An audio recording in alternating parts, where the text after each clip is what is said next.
अस्सलाम वालेकुम नाजरीन, आप देख रहे हैं सूबाई रंग न्यूज़ और इंटरटेनमेंट चैनल और मैं हूं मोमना शहबाज। सबसे पहले नजर डालते हैं आज की अहम खबरों पर।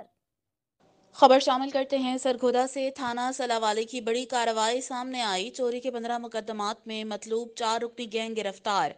गैंग का सरगना इकबाल अपने 3 साथियों जावेद, उस्मान और इमरान समेत गिरफ्तार। मुलजिमान के कब्जे से 5,14,000 रुपए का माल मसरूका भी बरामद कर लिया।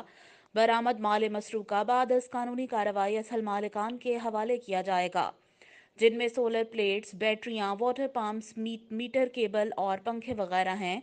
मुलजिमान के खिलाफ बाज़ाब्ता कानूनी कार्रवाई शुरू कर दी है। DPO सरगोदा फैसल कामरान की जानिब से इस कार्रवाई पर SHO थाना सलावाली समेत इनकी टीम को शाबाश दी और कहा, जराइम के खात्मे के लिए सरगोदा पुलिस हर लम्हा कोशा है।